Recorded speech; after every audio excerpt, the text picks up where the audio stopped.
السلام عليكم ورحمة الله وبركاته. سوري يا صاحبيال. waxaan bilaabi doonaa koorskeeni Clickbank ama affiliate marketing online business.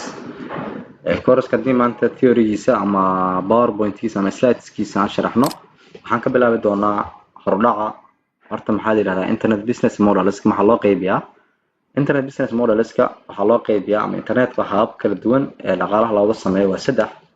midka koowaad waxaa loo yaqaanaa sell your own products, inaa iibiso alaab adiga aa leedahay inaa iibiso. midda labaad waxaa loo yaqaanaa sell advertisement space. sell advertisement space waa inaa website iyo platform online ah inaa samaysto adiga alaab aa ku xayeysiiso, kadibna alaabtaas adiga online macnaha sell your advertisement space waxaa waaye yacni website aa samaysane alaabo iyo waxbaa ku xayeysiine, xayeysiiskaas iyo waxyaalaha dadka soo booqanayo yaa lacag mataqaanaa ka samayn doontaa. midda saddexaad ugu dambeysa waa sell other people's product, inaa iibiso yacni alaab dad kale ay leeyihiin inaa iibiso. waa sii faahfaahin doonaa. sell your own products maxaa lagala jeedaa? sell your own products waxaa lagala jeedaa physical, wax la arki kara waa tusaale kombiyuutarre iyo mobile ama qalamaan ama kaba inaa iibiso oo adiga aa leedahay online ka ku iibiso, kadib lagaa soo dalbado dadka u geyso. macnaha online aa lacag ka samaynaysaa, laakiin maxaa qaab noocay u samaynaysaa? wax adiga aa leedahay lacag ka samaynaysaa. midda labaad waa sell advertisement space, yacni waa inaa website ama billboards waxaa newspaperada inaad samaysto website ama magazine inaad samaysto wargeys, kadib wargeyskaas xayeysiis lagugu xiro adiga ama maqalla aad soo geliso ama videoyaal aad soo geliso. markii waxaas oo videoyaas ama maqalladaas aad soo geliso intaas aad lacag ka samayso, xayeysiiskaas kugu xiran inaad lacag ka samayso waxaa loo yaqaanaa sell advertisement space. keli ah xayeysiis aad lacag ka samaynaysaa waa midda labaad.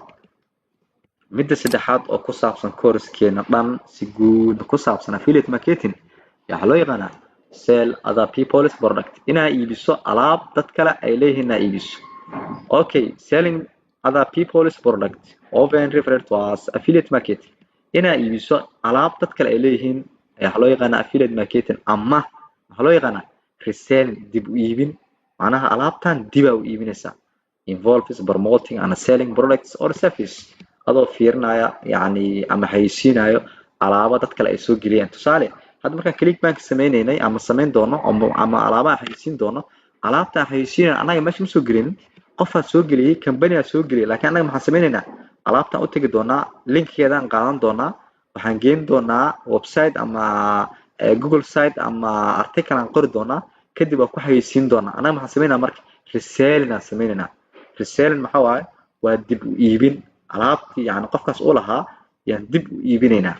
taasaa marka waxaa loo yaqaanaa affiliate marketing. marka waxaa cajiib ah in alaab qof kale uu leeyahay inaad iska tagto, linkeeda iska soo qaadato, website geyso, xayeysiiso, ama adoo marka qaar lacag kaaga bixin aad lacag ka samayso. taasaa marka waxyaalaha cajiibka oo affiliate marketing-ka uu aadka u wanaagsan yahay ay ka mid tahay.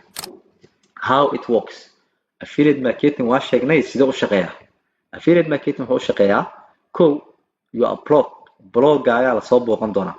visitors finds your site and a link to merchant product. visitors dadka soo booqdayaasha ah maxaa laga wadaa? dadka google-ka wax ka raadiyo ama wax search gareeyo ama wax raadiyo waxay sameyn doonaan alaabadaada ay soo booqan doonaan. alaabtaadii ayay soo raadin doonaan. markii qofta alaabtaada uu soo raadiyo waxaa dhici doonto in mar labaad, waa step koowaad, alaabtaan markuu soo raadiyo visitors click your unique link. qofka marka visitorska ama qofka soo booqanayo wuxuu sameyn doonaa linkigaada unique ah ayuu click soo siin doonaa. markii linkaada unique uu click soo siiyo maxaa dhici doona? visitor then purchase product, alaabta iibsan doonaa, markaas kadib commission heli doontaa. sidaan u shaqeeyaa. marka haddaan kusoo celiyo, qofka website-kaada ama landing page-kaada soo booqan doonaa, kadib wuxuu sameyn doonaa linkigaada unique ahaa. linki unique maxaa la yidhahdaa? waa arki doonaa, you click siin doonaa. waa linki unique macnaha waa promote link loo yaqaanaa. you click siin doonaa. markuu promote linki click siiyo waxaa dhici doonta qofka inuu alaabta iibsado haddii uu ka helo. haddii uusan ka helin hadii waa ka tegi doonaa. haddii uu ka helo markii alaabta iibsado waxaa dhici doonta inaad hesho your earn commission from the sale. commission ayaa ka cun doontaa sale kasta oo yacni waxa uu ka iibiyo.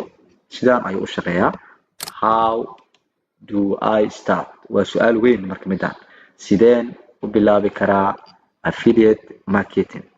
kow, waxaa u baahan tahay 5 step oo kala duwan u baahan tahay. stepka koobaad waa join affiliate, inaad ku biirto midda labaad waa find product marka ku biirto waa ina alaab muhiim ah ama aad xayeysiin karto inaad raadiso midda saddexaad waa promote product inaad alaabta xayeysiiso markaad raadiso alaabta oo aad xayeysiiso yacni tusaale alaabta waa raadinay Clickbank ama Amazon ha noqdo adiga alaabtan raadinay alaabtadana waa xayeysiinay markaan xayeysiino midda saddexaad track sales markaan xayeysiiso waa inaad gadasho heshaa qof kaa gata because alaabta inaad xayeysiiso haddii lagaa gadanin wax commission ma helaysid midda ugu dambeysana waxaa waaye aan commission markii track sales aad sameyso ama lagaa gato ayaa waxaad heli doontaa commission sidaan ayaa ah 5 tilaabo oo aad ugu biiri karto oo midda ugu horeysa ay tahay join affiliate midda labaad ay tahay find products midda saddexaad ay tahay promote products midda afraad ay tahay